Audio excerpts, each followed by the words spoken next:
গল্পবাবুর আসরে সকলকে স্বাগত। গত সপ্তাহ থেকে শুরু হয়েছে অর্জুন সিরিজের গল্প একমুখী রুদ্রাক্ষ, এক অন্য ধারার গোয়েন্দা গল্প যা সমরেশ মজুমদারের মতো লেখকের পক্ষেই লেখা সম্ভব। এ সপ্তাহে দ্বিতীয় তথা শেষ পর্ব। গল্পের শুরুতে বলে নেব আগে কি ঘটেছে, তবে আগের পর্বটি শুনে এই পর্বটি শুনলে বেশি ভালো লাগবে। আগের পর্বের লিঙ্ক এই পর্বের ডেসক্রিপশন, আই বাটন এবং এন্ড স্ক্রিনে দেওয়া রইল। আগের পর্বটি শোনা থাকলে স্কিপ করতে পারেন 3 মিনিট 9 সেকেন্ড পর্যন্ত। আসুন শুরু করা যাক আজকের গল্প, সমরেশ মজুমদারের লেখা একমুখী রুদ্রাক্ষ, দ্বিতীয় তথা শেষ পর্ব।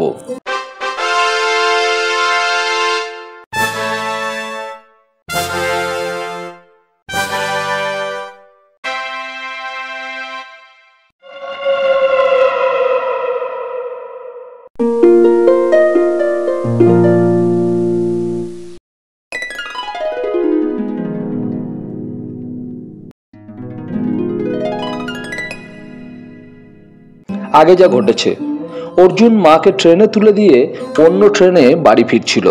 ট্রেনে ট্রেন ডাকাতি হয় পাশের কামরায়। মাঝখানে ট্রেন থামিয়ে ডাকাতরা পালায়। পরের স্টেশনে শুরু হয় যাত্রী বিক্ষোভ। অর্জুন বাস স্ট্যান্ড থেকে বাসে ফিরবে ঠিক করে। বাস স্ট্যান্ডে দেখা হয়ে যায় অমল সোমের সঙ্গে। তিনি এক ট্রেন ডাকাতের বাড়ি যাচ্ছিলেন। অমল তাঁর সঙ্গী হয়। সেখানে ভোলানাথের দেখা না পেয়ে অমলদা তার বাবাকে বলে আসেন ছেলে যেন তাঁর সঙ্গে দেখা করে। সেদিন অনেক রাত হয়ে যাওয়ায় অর্জুনের বাড়িতেই অমলদা থেকে যান। পরের দিন জানা যায় অমলদার বাড়িতে ভোরবেলায় হামলা হয় ও ডাকাতরা অমলদাকে না পেয়ে হাবুকে মারধর করে হাত পা বেঁধে ফেলে রেখে যায়। থানাতে এই ঘটনা জানিয়ে কমপ্লেন করা হয়। অমলদা সেদিন অর্জুনকে একটা একমুখী রুদ্রাক্ষের মালা দেন। মালাটি পরে অর্জুন খানিকক্ষণের জন্য অজ্ঞান হয়ে যায়। তারপর থেকে কোনো লোকের কাছাকাছি গেলে অর্জুন তার মনের কথা শুনতে পায়। থানার দারোগার সাথে সে ভোলানাথের বাড়ি যায় তাকে অ্যারেস্ট করতে। ভোলানাথের মনের কথা ট্রেস করে অ্যারেস্ট করা হয় হারাধনকে। তাদের থেকে জানা যায় মানা ভাই নামে একজন তাদেরকে বসের সাথে দেখা করায়। সেখানে তাদের ট্রেনিং দেওয়া হয় ট্রেন ডাকাতি এবং বাস ডাকাতির, কিন্তু বসের পরিচয় তারা কিছু জানে না। অর্জুন থানা থেকে অমলদার বাড়ি গিয়ে দেখে অমলদা আবার বাড়ি ছেড়ে চলে গেছেন আসামে তার সেই অন্যরকম জীবনযাপনের উদ্দেশ্যে। সাংসারিক কোনো কিছুতেই অমলদার আর কোনো টান নেই। অর্জুনকে বলে গেছেন হাবুকে একটু সঙ্গ দিতে। সেদিন রাত্রে অমলদার বাড়িতে অর্জুন রুদ্রাক্ষের মালাটি খুলে পরীক্ষা করে। তারপর আবার যখন সে মালাটি পরে তখন তার অবস্থা দেখে হাবু ভয় পেয়ে যায়, কিন্তু অর্জুন বলে তার কিছুই হয়নি। এরপর সকালে সুদর্শন এ বাড়িতে হাজির হলেন। আপনি এখানে যে আছেন তা তো জানি না। আপনার বাড়িতে লোক পাঠালাম, ফিরে এসে জানালো তালা বন্ধ। বসুন, কি ব্যাপার? পাখি তো উড়ে গেল। তার মানে? শেষ বেলায় কোর্টে প্রডিউস করতেই ওদের উকিল হইচই লাগিয়ে দিল। যেহেতু আমাদের চার্জে কোনো জোরালো পয়েন্ট নেই, তাই পুলিশ আটকে রাখতে পারলো না, জামিন পেয়ে গেল।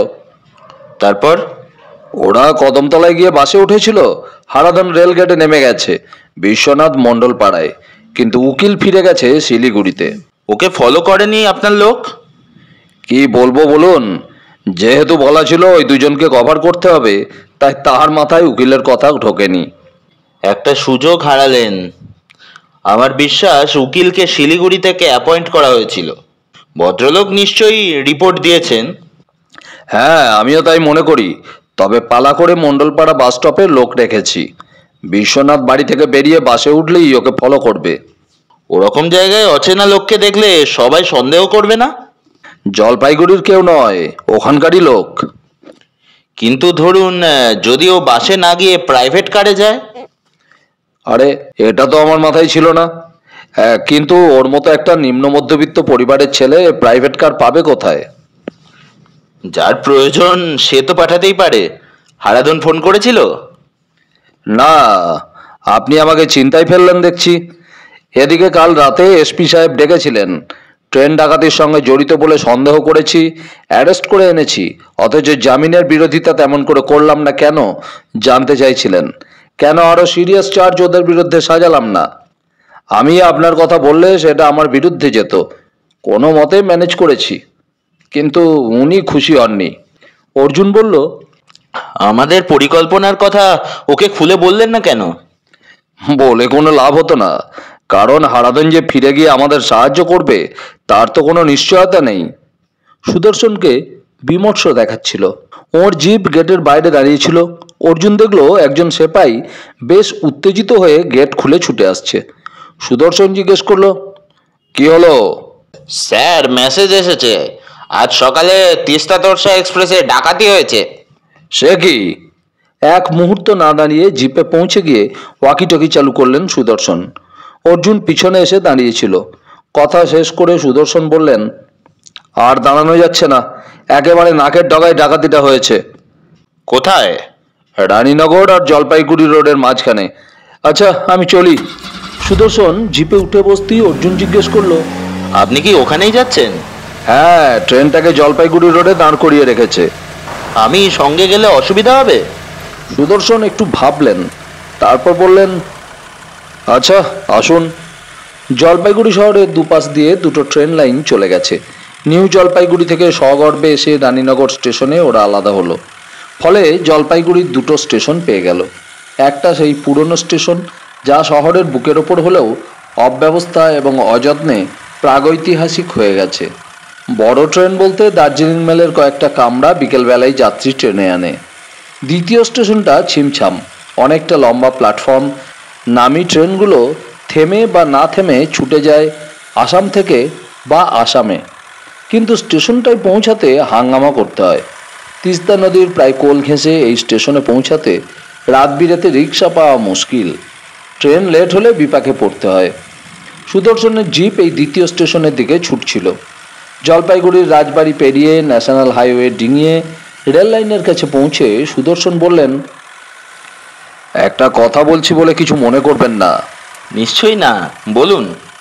আমাদের বড় কর্তারা এতক্ষণে নিশ্চয়ই পৌঁছে গেছেন এখানে। আপনি জিপ থেকে নামছেন, এটা কেউ পছন্দ নাও করতে পারেন। বুঝতে পেরেছি, জিপ থামাতে বলুন, নেমে যাচ্ছি। স্টেশনটা দেখা যাচ্ছিল, কিন্তু ওই পথে প্রচুর মানুষ ছুটে যাচ্ছে। দূরেও প্রচুর লোক দেখা যাচ্ছে, অর্থাৎ মুখে মুখে ডাকাতির খবর চাউর হয়ে গেছে। সুদর্শন বললেন, না থাক, আপনাকে আর নামতে হবে না। অর্জুন শুনতে পেলেও সুদর্শন বলছেন, এসপি সাহেব যাই ভাবুন, আমার কি সামান্য ভদ্রতা বোধ থাকবে না? ছি ছি, কি বললাম ওকে। অর্জুন হেসে ফেলল। জিপ থেমে গিয়েছিল। মাটিতে পা বাড়িয়ে সুদর্শন জিজ্ঞেস করলেন, হাসছেন কেন? আপনার সংকোচের কোনো কারণ নেই, আমি কিছুই মনে করিনি। সুদর্শন মাথা নাড়লেন। ওহ, আপনাকে এড়ানোর উপায় নেই। ট্রেনটা দাঁড়িয়েছিল। যাত্রীদের চিৎকার চেঁচামেচি এখনও চলছে। স্থানীয় যুবকেরা তিনজন মানুষকে ট্রেন থেকে নামিয়েছে, যারা মৃত না জীবিত বোঝা যাচ্ছে না। সুদর্শন তার দুজন সেপাইকে নিয়ে কাজ শুরু করার সঙ্গে সঙ্গে বিশাল কনভয় ছুটে এলো শহর থেকে। এসপি ডিএসপি সাহেবরা প্রচুর সেপাই নিয়ে চলে এসেছেন। যাত্রীদের সঙ্গে সুদর্শনের ঝগড়া শুরু হয়ে গিয়েছিল। তারা নিরাপত্তাহীনতার জন্য পুলিশকে দায়ী করছিলেন। সাধারণ পুলিশ এবং রেল পুলিশের যে পার্থক্য তা তাঁরা বুঝতে চাইছিলেন না। তিনটে শরীরকে দ্রুত হাসপাতালে নিয়ে যাওয়া হলো। যাত্রীদের জিজ্ঞেস করে অর্জুন জানতে পারলো ট্রেনটা একটু লেটে চলছিল। রানীনগর স্টেশনে গাড়িটা দুভাগ হয়ে যায়। এই কাটাকুটির জন্য প্রায় মিনিট 20 খরচ হয়। কুচবিহারের দিকে সেই অর্ধেক ট্রেন যাত্রা শুরু করা মাত্র এসি 2 টায়ারে 7 জন ছেলে ঢুকে পড়ে। তাদের মুখ কালো কাপড়ে বাঁধা ছিল। যাত্রীদের দামি জিনিসপত্র ছিনতাই করছিল বেশ রুক্ষভাবে। শেষ পর্যন্ত 3 জন যাত্রী বাধা দেন। এরা সঙ্গে সঙ্গে 3 জনের পেটে ছুরি চালায়। তখন চা বাগানের মধ্যে দিয়ে ট্রেন চলছিল। তারপরই ট্রেন গতি কমায় আর এরা চেন ধরে টানে। গতি আরেকটু কমতে সবাই লাফিয়ে জঙ্গলে মিলিয়ে যায়। যেখানে ডাকাতি হয় তার চারপাশে কোনো লোকালয় ছিল না। এই কামরায় কোনো রেলরক্ষী না থাকায় ডাকাতেরা সহজে পালাতে পেরেছে। সাধারণত ডাকাতি হয় 3 টায়ার স্লিপার ক্লাসে। আজ পর্যন্ত কখনো এসি কামরায় ডাকাতরা ডাকাতির জন্য পছন্দ করেনি। পালাবার অসুবিধা হবে ভেবেই হয়তো অপছন্দ করেছে। তাছাড়া দামি টিকিট বলে রক্ষী থাকে বন্দুক নিয়ে। আজ এখানে রক্ষী ছিল না, কিন্তু 3 টায়ার স্লিপার ক্লাসে বন্দুক ছিল। সম্ভবত সেই কারণেই ডাকাতরা ওই কামরা এড়িয়ে গিয়ে এখানে হামলা করেছে আজ। রেল পুলিশের কর্তারা এসে গেলে সুদর্শনের চাপ কমল। এর মধ্যে এসপি সাহেব সুদর্শনকে বলেছেন, কি করা যায় বলুন তো? দুটো ডাকাতকে হাতে পেয়ে ছেড়ে দিলেন। ওরা থাকলে চাপ দিয়ে বের করা যেত ডাকাতি কারা করছে। লোক তিনটে মারা গেলে খবরের কাগজ আমাদের ছেড়ে দেবে? আপনাদের একটা ভুলের জন্য এইভাবে হেনস্থা হতে হবে আমাকে। কিন্তু স্যার, এই ডাকাতি অন্য দলও করতে পারে। আপনি কি করে জানলেন? কাল যাদের ছেড়ে দিয়েছেন তারাই যে আজ সকালে ডাকাতি করেনি, তার কোনো প্রমাণ আছে আপনার কাছে? সুদর্শন কোনো জবাব দিতে পারলেন না। খানিকটা দূরে অর্জুন এসি 3 টায়ারের এক যাত্রীর কাছে ডাকাতদের চেহারার বর্ণনা শুনছিল। ভদ্রলোক যতটা মনে করতে পারছেন ততটাই বলতে গিয়ে গুলিয়ে ফেলছেন। যে লোকটা প্রথম ছুরি চালিয়েছিল তাকে মোটাসোটা বলেই মাথা নাড়লেন। না মানে, ঠিক মোটা নয়। ওই রকম উত্তেজনার সময় দেখার স্মৃতি পরে বিশ্বাসঘাতকতা করতেই পারে। এসপি সাহেব সুদর্শনকে জিজ্ঞেস করলেন, ইনি এখানে কেন? সুদর্শন একটু পাশ কাটিয়ে বললেন, হয়তো ট্রেন ডাকাতির কথা শুনে এসেছেন, ওর সঙ্গে কথা বলবেন। ডাকুন একে। সুদর্শন ডাকতেই অর্জুন এগিয়ে এসে বলল, নমস্কার। এসপি সাহেব তাকালেন। অর্জুন শুনল, মতলবটা কি? আমাকে অপদস্থ করার ধান্দায় এখানে আসা হয়েছে? এসপি সাহেব জিজ্ঞেস করলেন, আপনিও বুঝি এই ট্রেনেই ছিলেন নাকি? না, খবরটা পেয়ে ছুটে এলাম। কেন? এসপি সাহেব জিজ্ঞেস করলেন, এই ট্রেনে আপনার কোনো ক্লায়েন্টের আসার কথা ছিল নাকি? না, আমি কোনো মতলব বা কোনো ধান্দা নিয়ে এখানে আসিনি। অর্জুন শুনল। আচ্ছা, শেয়ানা তো। অর্জুন হাসল। এসপি সাহেব, মিছিমিছি আমাকে গালাগালি না দিয়ে যাত্রীদের কাছে গিয়ে ডাকাতদের হদিশ পাওয়া যায় কিনা এমন কোনো ক্লু খুঁজে বার করুন। কি? আমি আপনাকে গালাগালি দিয়েছি? এসপি সুদর্শনের দিকে তাকালেন। আপনি আমাকে কিছু বলতে শুনেছেন? সুদর্শন সঙ্গে সঙ্গে মাথা নেড়ে না বললেন। কোনো ভদ্রলোককে অকারণে শেয়ানা ভাবা কি উচিত বলে মনে হয় আপনার? আচ্ছা, নমস্কার। অর্জুন সরে এলো ওখান থেকে। এসপি সাহেবের মুখের চেহারা দেখে সুদর্শন মজা পেলেন। স্যার, অর্জুন বাবুর মধ্যে কিছু অলৌকিক ক্ষমতা লক্ষ্য করেছি। যেমন? উনি মনের কথা বুঝতে পেরে যান। ডেঞ্জারাস ব্যাপার। আপনার মতো আমারও একই সন্দেহ হচ্ছে। এই সব লোক ইচ্ছে করলে বিশাল ক্রাইম করতে পারে। আরে মশাই, এটা কোনো অলৌকিক ব্যাপার নয়। আপনাকে সম্মোহিত করে ওর ইচ্ছা মতো আপনার ভাবনাকে নিয়ন্ত্রণ করেছে। যাকগে, এসি কামরার প্যাসেঞ্জারদের এক এক করে আমার কাছে পাঠিয়ে দিন। আমি স্টেশন মাস্টারের ঘরে গিয়ে বসছি। এসপি সাহেব চলে গেলেন, কিন্তু যাত্রীদের রাজি করাতে পারলেন না সুদর্শন। নিরাপত্তার অভাবে তাঁরা এতক্ষণ বেশ উষ্ণ ছিলেন। এখন পুলিশ তাঁদেরই জেরা করবে শুনে ক্ষেপে গেলেন। তাঁদের দাবি যার যা গিয়েছে তার রেল কর্তৃপক্ষ নথিবদ্ধ করে অঙ্গীকার করুক, অবিলম্বে ক্ষতিপূরণ করবে। অর্জুন বুঝলো এখানে অপেক্ষা করার কোনো মানে হয় না। সে স্টেশনের বাইরে এসে একটা রিক্সা নিতে গিয়ে আবিষ্কার করলো একটাও রিক্সা নেই। এই ট্রেনের যেসব যাত্রী এখানে নেমেছে তাদের নিয়ে শহরে চলে গিয়েছে রিক্সাগুলো। অর্জুন হাঁটা শুরু করলো। সুদর্শনকে বিরক্ত করার কোনো মানে হয় না। এসপি সাহেব থাকলে ওকে আদেশ মান্য করতেই হবে।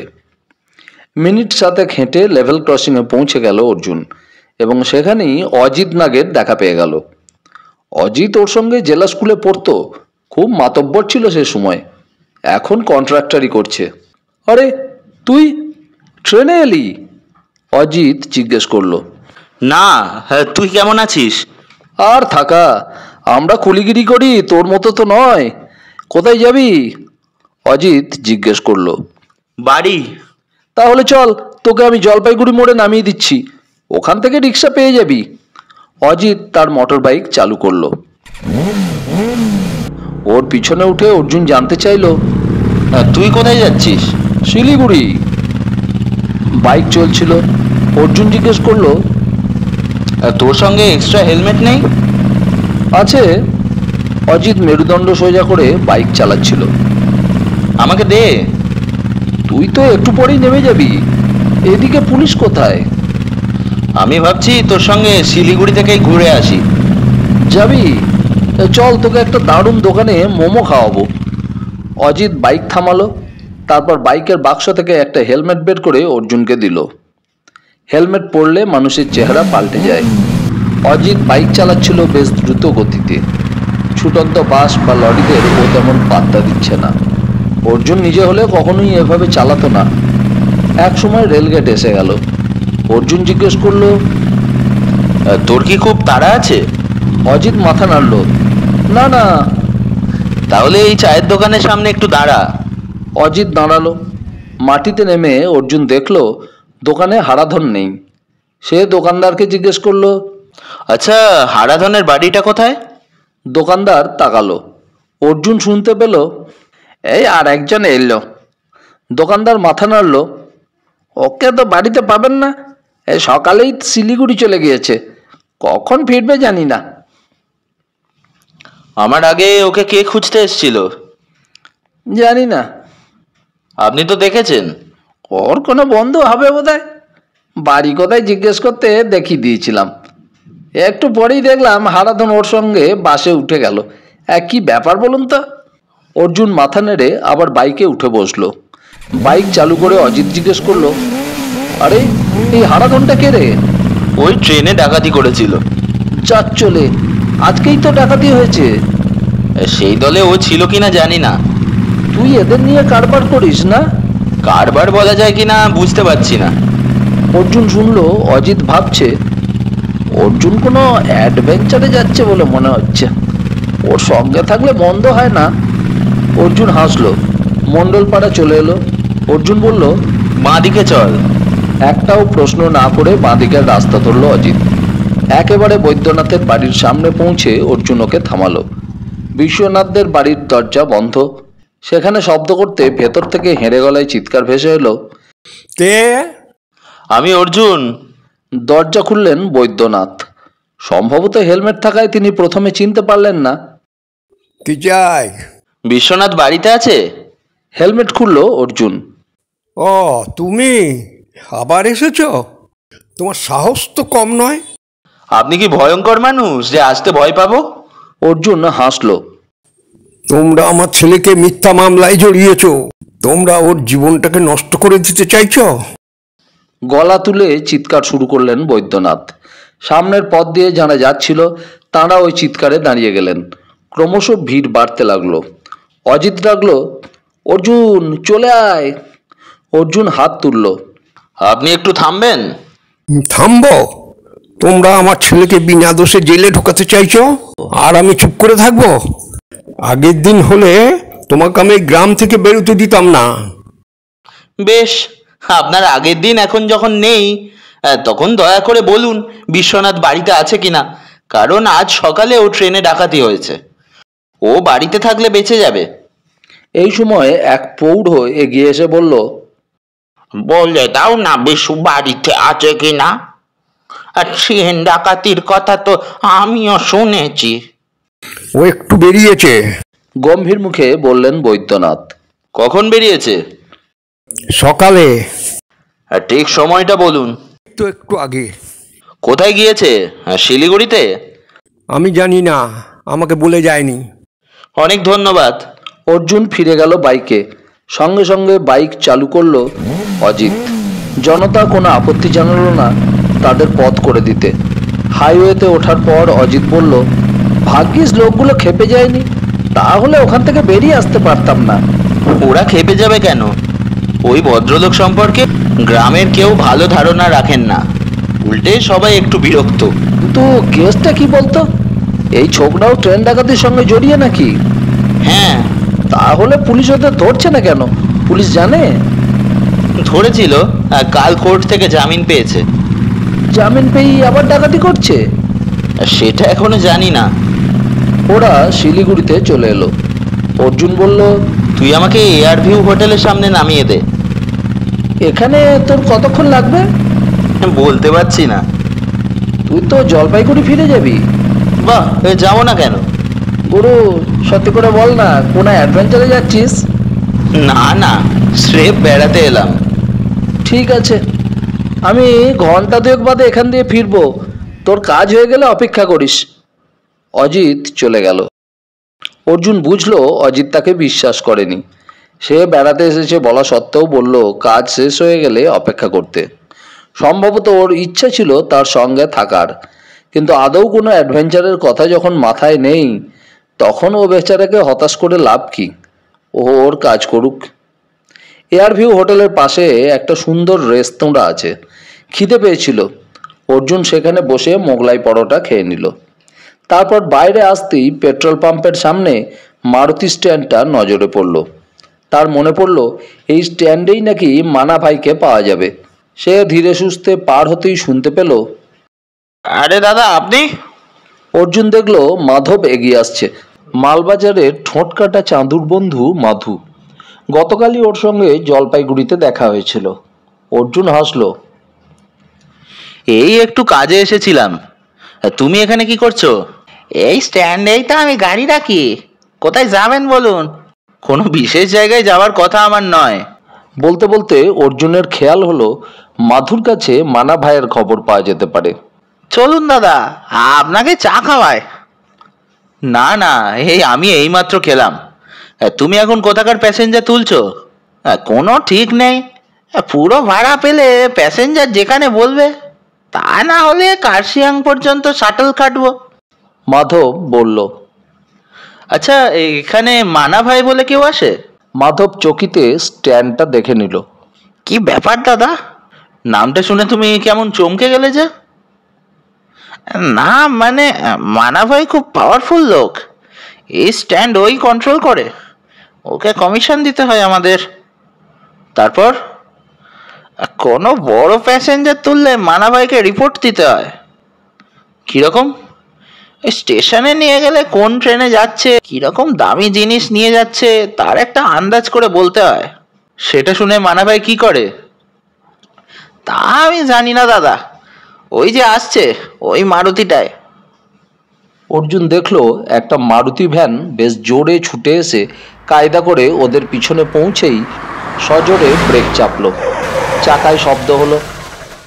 ড্রাইভারের পাশের আসন থেকে যে লোকটা নেমে দাঁড়ালো, তাকে দেখতে মোটেই শক্তিমান বলে মনে হয় না। রোগা, খাটো, পরনে সাফারি। একবার মাধবকে দেখে লোকটা পাম্পের অফিসে ঢুকে গেল। ওই সময় ওপাশ থেকে একজন চিৎকার করলো, মাধব, কার্সিয়াং তুলবি? 4 জন আছে। মাধব হাত নাড়ল। পেছনে বসিয়ে দে। দাদা, কার্শিয়াং যাবেন? না। আচ্ছা, এই মানা ভাই থাকে কোথায়? তা জানি না, তবে আমি ওকে কয়েকদিন পাংখাবাড়ি পৌঁছে দিয়েছি। মানা ভাইকে কেউ প্রশ্ন করে না। ও এত শক্তিশালী হলো কি করে? ওর মাথার ওপর কেউ আছে? তা জানি না, তবে পুলিশ ওকে খুব খাতির করে। মাধব বলল। এই সময় মানা ভাই বেরিয়ে এলো। অর্জুন লোকটাকে দেখলো। ছোট ছোট পা ফেলে এগিয়ে আসছে। কাছে এসে বলল, মাধু ভাই, কার্সিয়াং যাচ্ছ? মাধব মাথা নাড়ল। এই প্যাকেটটা গুরুঙের দোকানে দিয়ে দেবে। ও যদি দোকানে না থাকে? ওর বাপ থাকবে। আচ্ছা। ওপাশ থেকে লোকটা চেঁচালো, 5 জন হয়ে গেছে। মাধব উত্তর দিল, আর একটা তোল।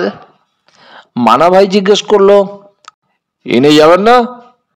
অর্জুন ঝটপট বলল, এখনো ঠিক করিনি। তার মানে আপনি যাবেন কিনা ঠিক না করে স্ট্যান্ডে এসেছেন? তা নয়, একবার ভাবছি যাব, আরেকবার ভাবছি গিয়ে যদি কাজ না হয় তাহলে ভাড়াটাই পকেট থেকে যাবে। অর্জুন হাসলো। আমার তা মনে হয় না। মাধব এতক্ষণ ধরে আপনার সঙ্গে কথা বলছি যখন, তখন বোঝাই যাচ্ছে ও ভাড়া নেবে না। কি মাধব? মাধব হেসে মাথা নেড়ে হ্যাঁ বলল। ও না নিলে তো ওর ক্ষতি হবে। হ্যাঁ, সেটা কি ঠিক? তাছাড়া ফেরার সময় তো ভাড়া দিতে হবে। কাজকর্ম নেই, বেকার ছেলে, তাই ঝুঁকি নিতে সাহস হচ্ছে না ঠিক। অর্জুন নরম গলায় বলল, কার্সিয়াংয়ে কোথায় কাজ আপনার? আমাকে ওখানে সবাই চেনে। আমাকে বললে আপনার উপকার হতে পারে।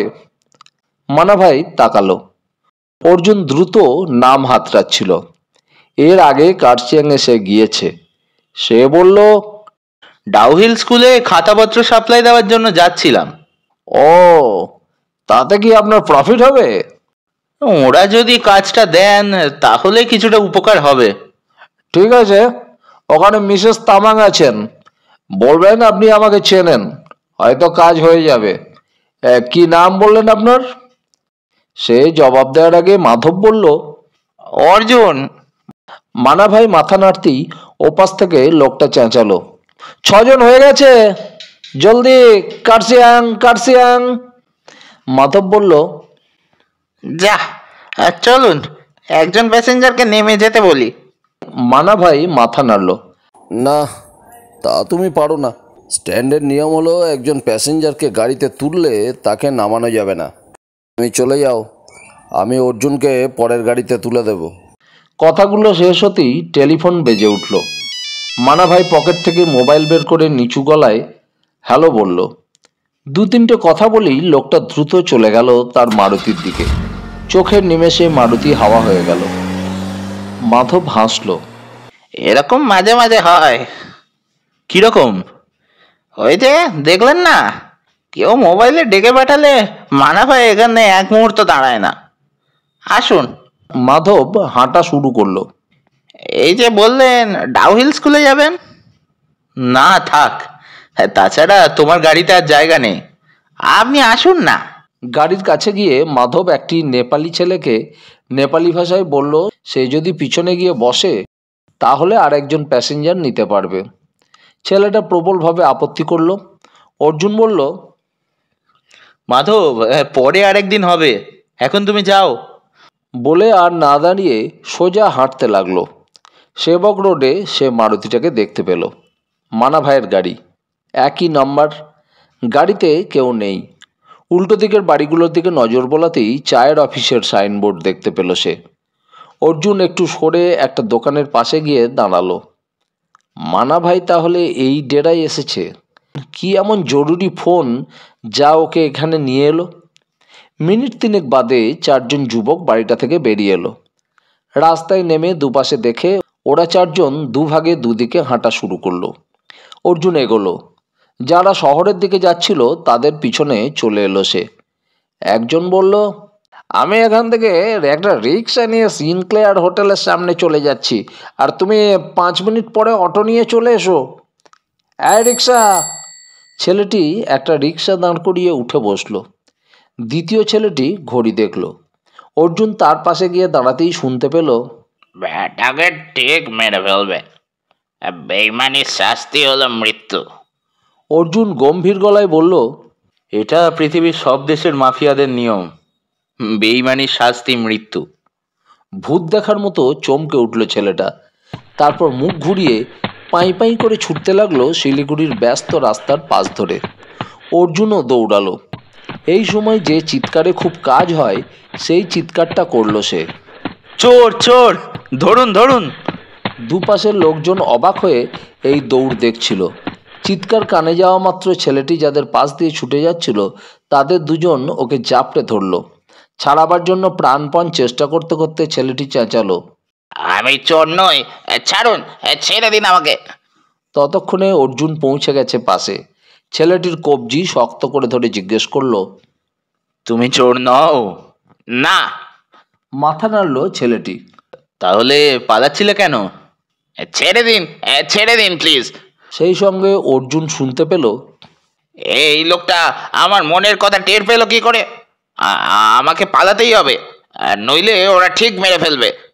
ধরা পড়ে গেছি জানলে আর বিশ্বাসও করবে না। ভিড় জমছিল। সবাই চোর দেখতে চাই। অর্জুন বলল, শোনো, তোমাকে কেউ মারবে না। তুমি যদি আমার কথা শোনো তাহলে কোনো বিপদে পড়বে না। অর্জুন হাত বাড়িয়ে একটা রিক্সা থামিয়ে ছেলেটাকে একটু জোর করেই সঙ্গে তুলে নিল। জনতা সম্ভবত হতাশ হলো হাতের সুখ না করতে পারার জন্য। রিক্সা চলছিল। ছেলেটার কবজি শক্ত করে ধরে জিজ্ঞেস করলো, নাম কি? ছেলেটি জবাব দিল না। অর্জুন বলল, মুখ বন্ধ করে থাকলেও কোনো লাভ হবে না। তুমি এখন ভাবছো আমি পুলিশ কিনা, তাই তো? আপনি কে? আমি একজন সত্য সন্ধানী। মানে? ওটা তুমি বুঝবে না। তোমরা যেখান থেকে বের হলে সেখানে কি হারাধন আর বিশ্বনাথ ছিল? সত্যি কথা বলবে। না। ওরা কোথায়? জানি না। তুমি তখন কাকে মেরে ফেলার কথা ভাবছিলে? কে বেইমানি করেছে? আমি আপনাকে কোনো কথা বলবো না। তুমি ভয় পাচ্ছ ওরা তোমার ক্ষতি করবে? যা সত্যি তাই আমাকে মানতে হবেই। বাহ, খুব ভালো। আজ ভোরে জলপাইগুড়ি রোডে ট্রেন ডাকাতি করে যে জিনিসগুলো তোমরা পেয়েছো সেগুলো কোথায় রেখেছো? আপনি আপনি কি করে জানলে? সেটা সেটা তোমার না জানলেও চলবে। কত পেয়েছো আজকের কাজের জন্য? এখনো পাইনি, জিনিসগুলো বিক্রি হলে পেয়ে যাব। তার মানে তুমি স্বীকার করছো? আপনি যখন সব খবর জানেন। তোমার নাম কি? অসিত। অসিত, এবার বলো হারাধন কোথায়? সত্যি বলছি, আমি জানি না। মানা ভাই কি বললো তোমাদের? অসিত তাকালো। বোঝা যাচ্ছিল সে খুব অবাক হয়ে গেছে। হঠাৎ গলার স্বর বদলে গেল ওর। আপনি আমাকে পুলিশে দেবেন না তো? আপাতত না, অবশ্য তুমি যদি সহযোগিতা করো। কি চান আপনি? তোমাদের বসের কাছে যেতে চায়। বসকে তো আমি কখনো দেখিনি। কোথায় থাকেন তিনি? তাও জানি না, যা কিছু খবর মানা ভাই দেয়। দেখো অসিত, এখন পর্যন্ত তুমি সত্য কথা বলেছো বলেই মনে হচ্ছে। তোমার সঙ্গী সিনক্লেয়ার হোটেলের সামনে তোমার জন্য অপেক্ষা করছে কেন? প্রশ্নটা করি অর্জুন শুনতে পেল। অনেক বলেছি, আর বলা উচিত হবে না। অর্জুন বলল, অনেক যখন বলতে বাধ্য হয়েছো তখন। আপনি কি ভগবান? কথা থামিয়ে দিল অসিত। সে কি? না হলে আমি কি ভাবছি তা বুঝে ফেলছেন কি করে? কেউ কেউ চিন্তা পড়তে পারে, শোনোনি? বেশ, আমরা পাঙ্খাবাড়ি যাচ্ছি। পাঙ্খাবাড়ির কোথায়? তা জানি না, ওখানে গিয়ে গুরুঙের দোকানে দেখা করতে বলা হয়েছে। তুমি কোথায় থাকো? প্রশ্নটা শুনে মুখ ফেরালো অসিত। অর্জুন বলল, চুপ করে থেকে কোনো লাভ নেই। তুমি তো জানো আমি মনের কথা বুঝতে পারি। ফাটা পুকুরে। ঠিক আছে, তুমি গিয়ে বন্ধুর সঙ্গে দেখা করো, আমি এখানে নামবো। আপনি আমার ক্ষতি করবেন না তো? ক্ষতি করতে চাইলে তো প্রথমেই পাবলিককে দিয়ে মার খাওয়াতাম। রিক্সাওয়ালাকে থামতে বলে নেমে পড়ল অর্জুন। রাস্তার একপাশে তেনজিং নোরগে বাস টার্মিনাস। বেশ ভিড়, চিৎকার চেঁচামেচি লেগেই আছে। অর্জুন একটা এসটিডি বুথে ঢুকে পড়ল। একবারেই লাইন পেয়ে গেল। সুদর্শনবাবুই ফোন ধরলেন। আরে, আপনি কোথায়? শিলিগুড়িতে, মানা ভাইয়ের সন্ধান পেয়েছি। বাহ, কিন্তু শিলিগুড়ি তো আমার এলাকা নয়। এদিকে যে 5 জনকে হাসপাতালে ভর্তি করা হয়েছিল তার 4 জনই মারা গেছে। যে এখনো আছে সে কতক্ষণ থাকবে বলা যাচ্ছে না। আমি এখন বসের সন্ধানে যাচ্ছি। হারাধন আর বিশ্বনাথ ওরফে ভোলানাথকে পাওয়া যাচ্ছে না। সম্ভবত ওদের জীবন বিপন্ন। অর্জুন জানালো। আপনি এক কাজ করুন, শিলিগুড়ির কোন জায়গায় রয়েছেন এখন? Tenzing Norgay bus terminus. 10 minute অপেক্ষা করুন, শিলিগুড়ির ওসির সঙ্গে কথা বলছি। ওখানে থাপা আছে, খুব ভালো লোক। এসটিডি বুথের নাম কি? বাইরে বসা লোকটিকে জিজ্ঞাসা করে নাম বলে দিল অর্জুন। 22 টাকা মিটারে উঠেছে। অর্জুন সেটা মিটিয়ে দিয়ে বলল, একটু বসতে পারি ভাই? লোকটি বলল, বসুন। চেয়ারে বসে রাস্তার দিকে তাকালো সে। লোকটা জিজ্ঞেস করলো, কোথাও যাওয়ার থাকলে বলুন, টিকিট আনিয়ে দিচ্ছি। সে মাথা নাড়ল। না না, কোথাও যাচ্ছি না। এই জায়গাটা সবসময় এমন জমজমাট থাকে? কত বাস যাচ্ছে আসছে। সব সময় সব রকম ধান্দা এখান থেকে হয়। আপনি কি আবার ফোন করবেন? হ্যাঁ, ওই 10 মিনিট পর। কিন্তু 9 মিনিটের মাথায় পুলিশের জিপটা সামনে এসে দাঁড়ালো। মিষ্টি চেহারার এক ভদ্রলোক জিপ থেকে লাফিয়ে নামলেন। তার পরনে জিন্স আর হাওয়াই শার্ট। সোজা এসটিডি বুথে ঢুকে অর্জুনের দিকে তাকিয়ে জিজ্ঞেস করলেন, অর্জুন? অর্জুন উঠে দাঁড়ালো। মিস্টার থাপা? ইয়েস। আমাকে কি খবর দিয়েছে বলুন তো? সুদর্শন বাবু। সঙ্গে সঙ্গে হাত মেলালেন ভদ্রলোক। ততক্ষণে পিছনের লোকটা উঠে দাঁড়িয়ে হাত কচলাচ্ছে। হা হা হা, শুন স্যার, কোল্ড ড্রিঙ্ক না চা, কি বলবো? হাত নেড়ে না বলে থাপা অর্জুনকে নিয়ে বাইরে বেরিয়ে এলেন। চারপাশে তাকিয়ে বললেন, জলপাইগুড়ির ওসি আমাকে রিকোয়েস্ট করেছেন আপনাকে সাহায্য করতে। আপনার কথা আমি আগেই শুনেছি, আলাপ করতে পেরে খুশি হলাম। এবার বলুন কি ধরনের সাহায্য চাই। আপনি নিশ্চয়ই শুনেছেন আজও ট্রেনে ডাকাতি হয়েছে এবং 3জন যাত্রী ইতিমধ্যেই মারা গিয়েছে। আমার অনুমান ভুল হতে পারে, কিন্তু ভুল না হলে ওই দলের পান্ডা এখন পাংখাবাড়িতে আছে। অর্জুন বলল, পাংখাবাড়ি? ওটা শিলিগুড়ি থানার মধ্যে পড়ে না, তবে আমার যেতে আপত্তি নেই। Let's go. যেতে যেতে প্রধান খুঁটিয়ে খুঁটিয়ে সমস্ত ব্যাপার জেনে নিলেন। অর্জুন সব বলল, শুধু রুদ্রাক্ষের মালা প্রসঙ্গটি এড়িয়ে গেল। থাপা অবাক হয়ে বললেন, বাহ, আপনি তাহলে থট রিডার। আমি কি ভাবছি তা বলতে পারবেন? চেষ্টা করব। অর্জুন সঙ্গে সঙ্গে শুনতে পেল, ভারতবর্ষে এখনো জেমস বন্ড জন্মায়নি। থাপা জিজ্ঞেস করলো, বলুন তো আমি কি ভাবলাম? অর্জুন বলল, ভারতবর্ষের কথা ভাবছেন কেন? পৃথিবীতেই কখনো জেমস বন্ড জন্মাবে না, কারণ ওর জন্ম উপন্যাসের পাতায়। প্রচণ্ড জোরে হাত চেপে ধরে থাপা চেঁচিয়ে উঠলেন, কি অদ্ভুত ব্যাপার, আপনি তো অলৌকিক ক্ষমতার অধিকারী। পেছনে বসা সেপাইরা মজা পেয়ে গেল। তারাও অর্জুনকে পরীক্ষা করার জন্য ব্যস্ত হয়ে পড়ল। দুজনকে সন্তুষ্ট করে অর্জুন অন্য প্রসঙ্গে চলে গেল। জিপ শিলিগুড়ি থেকে বেরিয়ে কয়েক কিলোমিটার যাওয়ার পর দার্জিলিংয়ের রাস্তা ছেড়ে বাঁ দিকে ঢুকে পড়েছিল। এবার আবার ডান দিকে বাঁক নিয়ে পাহাড়ের দিকে ছুটছে। সবাই চুপ করে গেলে অর্জুন অসিতের কথা নিয়ে ভাবতে লাগলো। ছেলেটা থাকে ফাটাপুকুরে। এই জায়গাটাও শিলিগুড়ি থেকে জলপাইগুড়ি যেতে পড়ে। একটা অদ্ভুত ঘটনা হলো, এখনো পর্যন্ত এই দলের যে 3 জনের সন্ধান পাওয়া গেছে তারা থাকে শিলিগুড়ির বাইরে। অর্থাৎ এই দলের ছেলেগুলো ওরা শহরের বাইরে থেকেই কি সংগ্রহ করে? কেন করে? এই ছেলেরা মফস্বলের বলে শহরের ছেলেদের মতো চালাক চতুর নয় বলে কি? এবং অবশ্যই এরা বেকার এবং কাজকর্ম নেই। টাকার লোভ দেখানো অনেক বেশি সহজ। মানা ভাইয়ের কথা ভাবল সে। লোকটাকে ধরা সহজ, কিন্তু ওকে ধরে যে কিছুতেই পেট থেকে কথা বের করা যাবে না এ ব্যাপারে অর্জুন নিশ্চিত। ওর ওপর আস্থা না থাকলে প্রকাশ্যে ওকে চলাফেরা করতে দেওয়া হতো না। অর্জুনের মনে পড়ল, মানা ভাই মারুতি ভ্যানের ড্রাইভার মাধবকে একটা প্যাকেট দিয়েছে পাংখাবাড়িতে পৌঁছে দিতে। সে উত্তেজিত হলো। মাধবকে প্যাকেটটা গুরুংয়ের দোকানে পৌঁছে দিতে বলেছিল মানা ভাই, এবং সেই গুরুংয়ের দোকানেই যাচ্ছে অসিত। এই গুরুং লোকটা খুব জরুরি। মাধব যখন জিজ্ঞেস করেছিল গুরুং না থাকলে কি করবে, তখন মানা ভাই জবাব দিয়েছিল ওর বাপ থাকবে।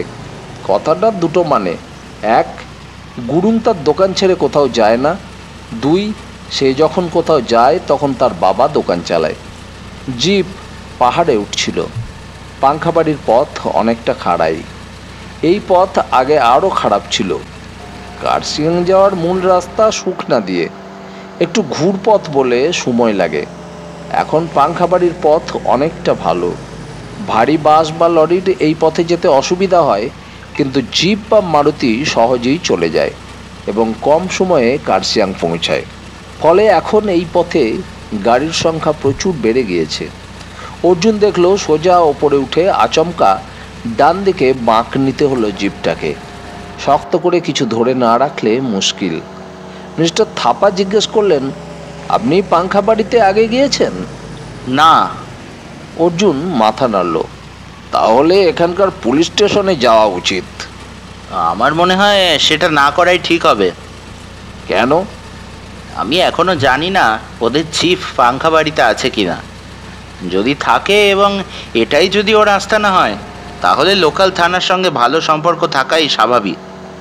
সেটা না থাকলেও থানায় ওর বিশ্বস্ত কেউ থাকতে পারে, যে আমাদের আসার খবরটা ঠিক ওকে পৌঁছে দেবে। আপনি দেখছি খুব সতর্ক, মিস্টার থাপা বললেন। অর্জুন হাসল। তাছাড়া যদি চিফ এখানে না থাকে, তাহলে থানায় বলে আমি হাসির খোরাক হয়ে যাব। আপনিও হয়তো সময় নষ্ট করার জন্য বিরক্ত হবেন, হ্যাঁ, কিন্তু আপনি তো নিজেই এসেছেন সাহায্য করতে। তাহলেই আমরা কোথায় যাচ্ছি? পাংখা বাড়ি তো এসে গেল বলে। অর্জুন একটু ভাবলো। বাঁক ঘুরতে দূরে কিছু বাড়ি দেখা গেল পাহাড়ের গায়ে। অর্জুন বলল, জিপ থামাতে বলুন, আমরা দুজন এখানে নেমে পড়ি। জিপ থামালেন মিস্টার থাপা। তারপর ওরা জিপ নিয়ে পাংখাবাড়ি ছাড়িয়ে কিছুটা ওপরে উঠে দাঁড়াক। জিপ শিলিগুড়ির দিকে মুখ ঘুরিয়ে রেখে এমন ভান করুক যে ইঞ্জিনে গোলমাল হয়েছে। ঠিক আধ ঘন্টা বাদে আবার ওরা পাংখাবাড়ির ভেতর দিয়ে নিচে নেমে এসে অপেক্ষা করবে এখানে। যদি আমাদের দেখা না পায় তাহলে আধ ঘন্টা আরও অপেক্ষা করবে। আধ ঘন্টা আরও অপেক্ষা করে পাংখাবাড়িতে গিয়ে গুরুঙের দোকানের খোঁজ নিয়ে সেখানেই দাঁড়িয়ে থাকবে। ওদের বুঝিয়ে দিন। অর্জুন ধীরে ধীরে বলল। মিস্টার থাপা তাঁর সেপাইদের কি করতে হবে বুঝিয়ে ড্রাইভারকে গাড়ি ছাড়তে বলে অর্জুনের সঙ্গে নিচে নেমে দাঁড়ালেন। একটু বাদে জিপ চোখের আড়ালে চলে গেল। মিস্টার থাপা জিজ্ঞেস করলেন, এখানে তো কোনো মানুষের বাড়ি নেই, এখানে নামলেন কেন? একটা মিনি বাস আসছে, হ্যাঁ চলুন ওটাই উঠি। বাসে? হ্যাঁ, আপনাকে যদি কেউ পুলিশ বলে চিনতে না পারে তাহলে আমাদের যাত্রী ছাড়া অন্য কিছুই ভাববে না। আপনার সঙ্গে অস্ত্র আছে? মিনি বাস আসছে বাগডোগরা থেকে। বেশ ভিড়। কোনো মতে দুজনে সিঁড়ির ওপর পা রাখতে পারল। যাত্রীরা সবাই পাহাড়ের মানুষ। পাংখাবাড়িতে নেমে মাথা পিছু 2 টাকা দিতে হলো। মিস্টার থাপার আপত্তি সত্ত্বেও অর্জুনই দিয়ে দিল। পাংখাবাড়ি বাস স্ট্যান্ড আদৌ জমজমাট নয়। পাহাড়ি জায়গায় বাস স্ট্যান্ডেই যা কিছু প্রাণচাঞ্চল্য থাকে।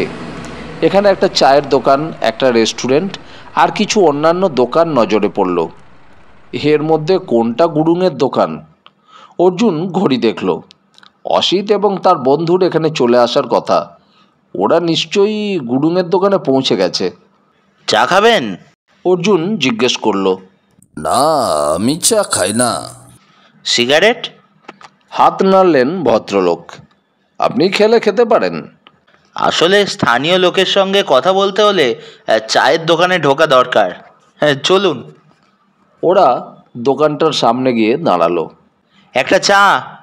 অর্জুন বলল। একজন পৌঢ়া দোকান চালাচ্ছেন। গরম জলে কাপ ধুতে ধুতে জিজ্ঞেস করলেন, স্পেশাল না অর্ডিনারি? স্পেশাল। পৌঢ়া খুশি হলেন। এখানে কোথায় এসেছেন আপনারা? কোথাও না, কার্শিয়াং যাচ্ছিলাম, জায়গাটা দেখে ভালো লাগলো বলে নেমে পড়লাম। একটু ঘুরে আবার বাস ধরবো। চায়ের কাপ অর্জুনের হাতে তুলে দিয়ে পৌঢ়া নেপালি ভাষায় মিস্টার থাপাকে জিজ্ঞেস করলেন, আপনিও আগে এখানে আসেননি? মিস্টার থাপা জবাব দিলেন, আমি তো এদিকে থাকি না। ও, এখানে দেখার কিছুই নেই, থাকতে হয় বলে থাকি। মিস্টার থাপা জিজ্ঞেস করলেন, শীতকালে খুব ঠান্ডা পড়ে? খুব মানে দার্জিলিংয়ের মতো নয়। আমাকে এক বন্ধু বলেছিল পাংখা বাড়িতে থাকার জায়গা পাওয়া খুব মুশকিল। কার যেন দোকান আছে, তিনি ইচ্ছে করলে ব্যবস্থা করে দিতে পারেন। তার নামটা মনে পড়ছে না। মিস্টার থাপা অভিনয় করলেন। কোন দোকান? এভারেস্ট স্টোর্স, প্রধানের দোকান? না না, পেটে আসছে, মনে আসছে না। গুরুঙের দোকান? হ্যাঁ হ্যাঁ, এই গুরুং, এই নামটাই তো শুনেছিলাম। গুরুং আর আগের মতো নেই, ওর হালচাল সব বদলে গেছে। আগেও একটা ঘর ভাড়া দিত, তখন রোজগার ছিল না। এখন পাহাড়ের ওপাশে জমি কিনে বিরাট বাড়ি করেছে, পাঁচিল ঘেরা। হঠাৎ বড়লোক হয়ে গেল? ওর দাদা এলো কাঠমান্ডু থেকে, অনেক টাকা নিয়ে এসেছে। মিস্টার থাপা বলল, একেই বলে কপাল। গুরুং ভাইয়ের দোকানটা কোথায়? একটু ওপরে উঠলেই বাঁ দিকে দেখতে পাবেন। চায়ের দাম একটু বেশি। হাসি মুখে সেটা মিটিয়ে দিয়ে ওরা হাঁটা শুরু করলো। মিস্টার থাপা বললেন, একটু রহস্যের গন্ধ পাওয়া যাচ্ছে, কিন্তু গুরুংকে কি বলবেন? আগে গিয়ে দেখি কি অবস্থা, সেই বুঝে কথা বলা যাবে। অর্জুন বলল। বাঁক ঘুরতেই ডান দিকে একটি ডাল ভাত রুটির হোটেল আর বাঁ দিকে একটা বড় স্টেশনারি দোকান দেখতে পেল ওরা। দোকানের নাম কাঞ্চনজঙ্ঘা। মিস্টার থাপা বললেন, এরকম নির্জন জায়গায় এত বড় দোকান?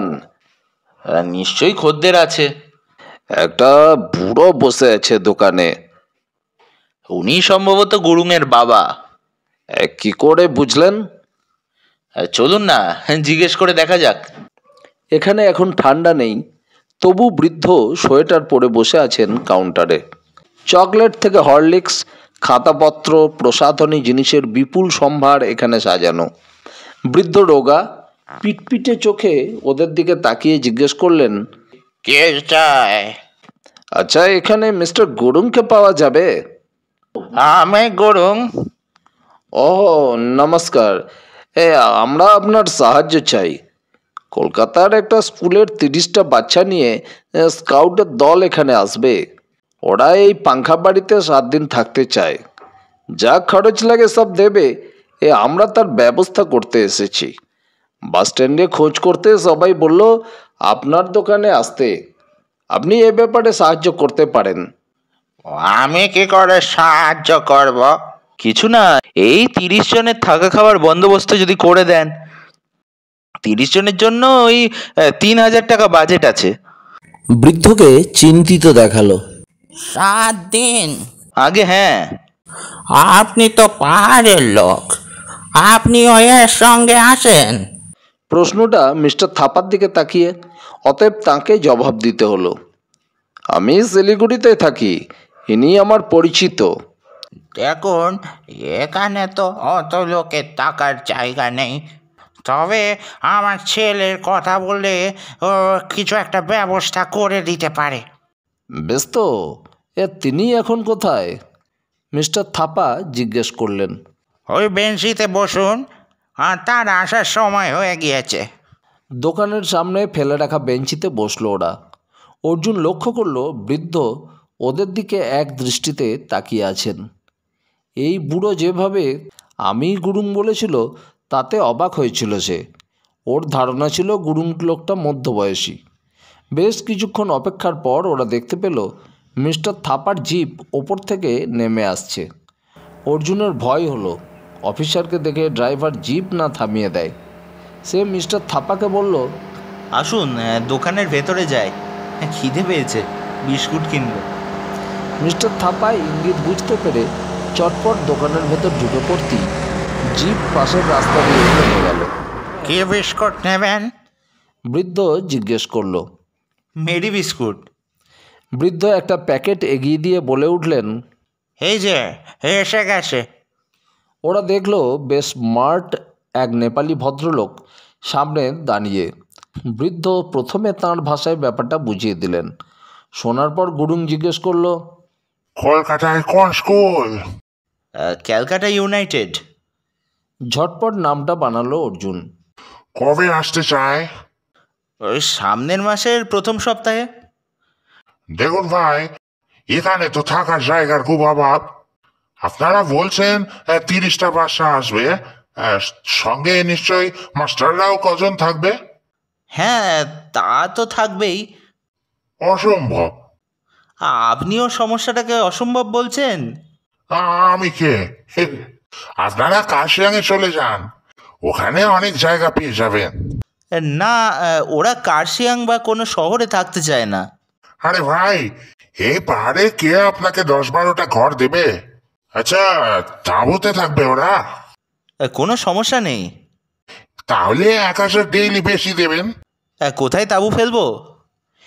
ওই পাহাড়ের পিছনে আমার বাড়ি আছে, তার পাশে অনেকটা জায়গা প্লেন করে রেখেছি, ওখানে ফেলা যেতে পারে।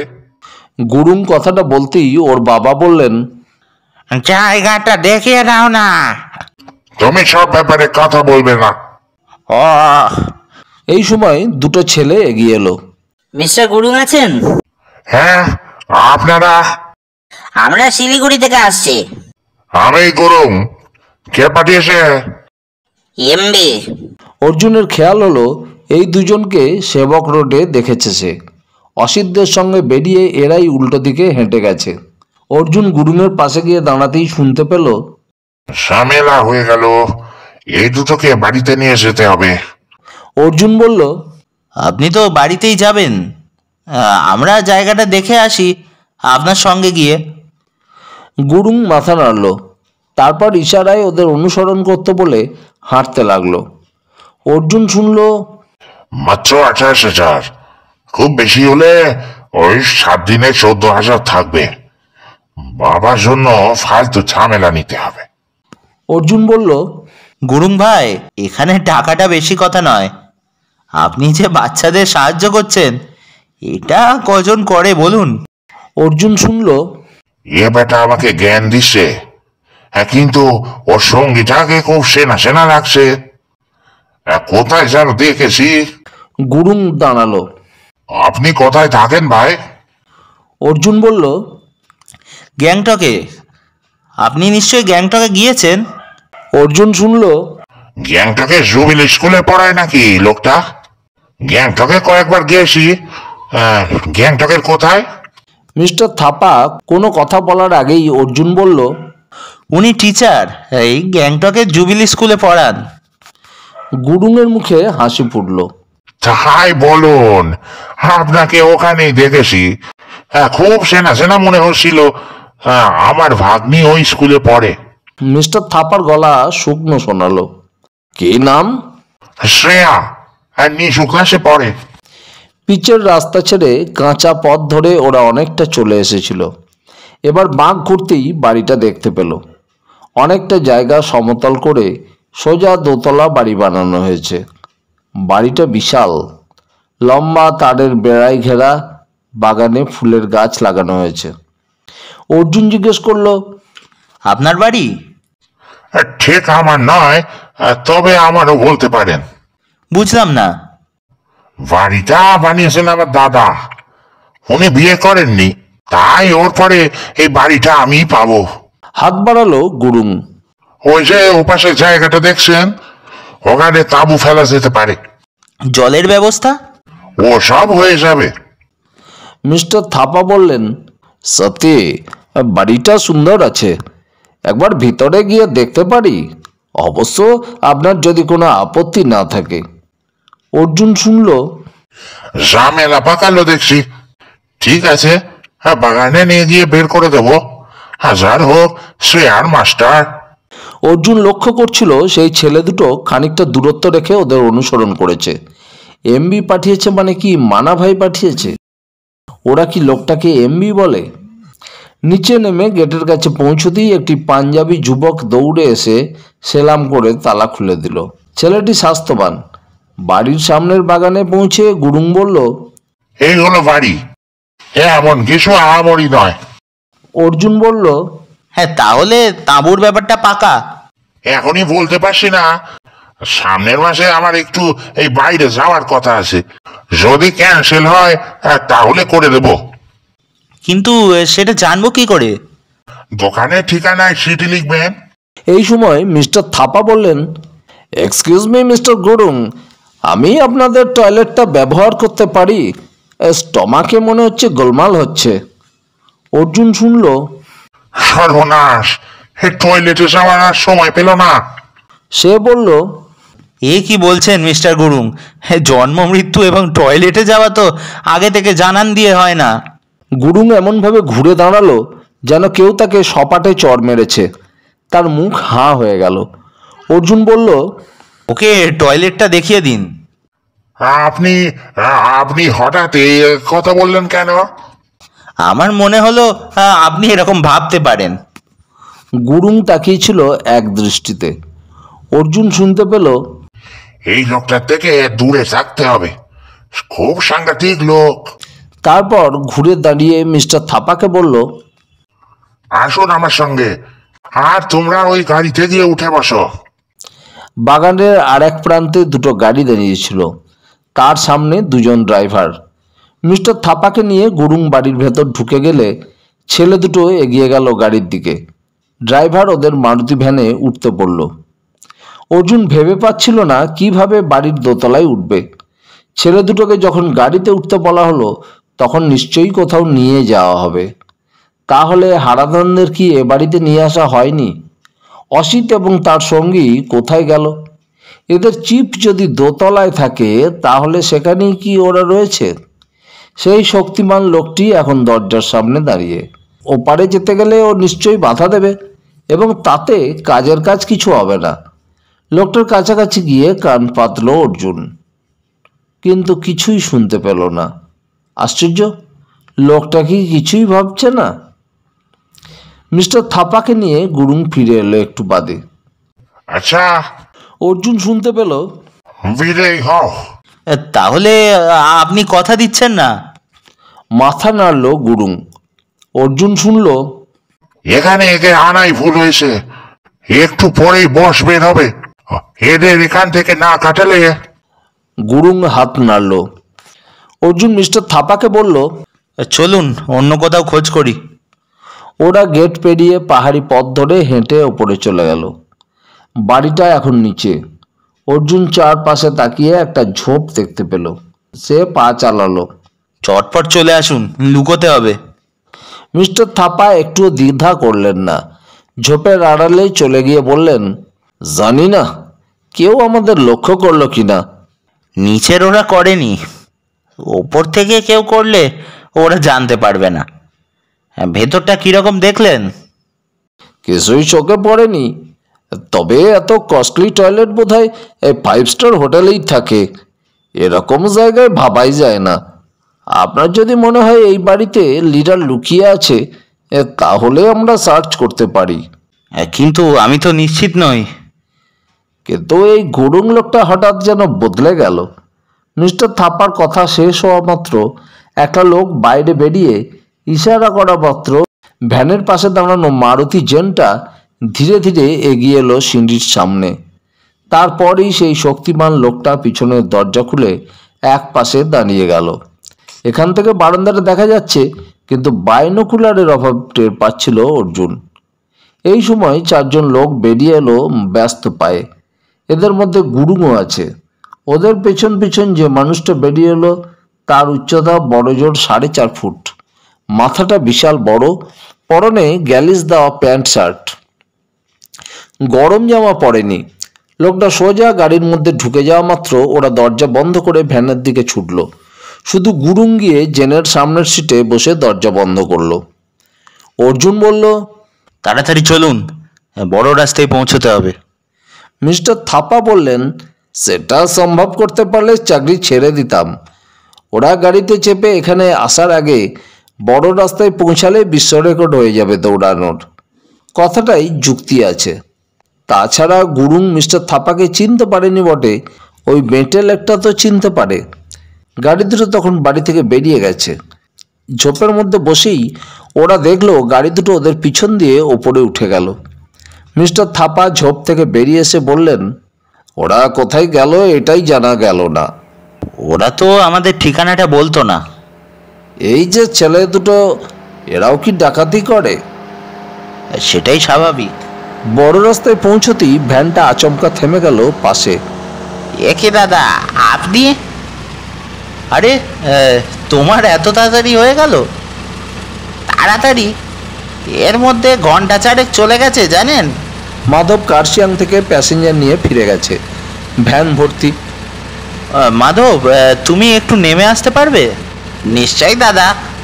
গাড়ি এক পাশে করে প্যাসেঞ্জারদের কিছু বুঝিয়ে সে চলে এলো অর্জুনের কাছে। নিচু গলায় বলল, বড় বাবুকে নিয়ে এখানে? চিনতে পেরেছ? চিনবো না?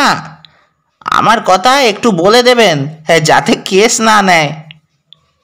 হ্যাঁ, বলে দেব, কিন্তু তোমার কাছে একটা উপকার চাই।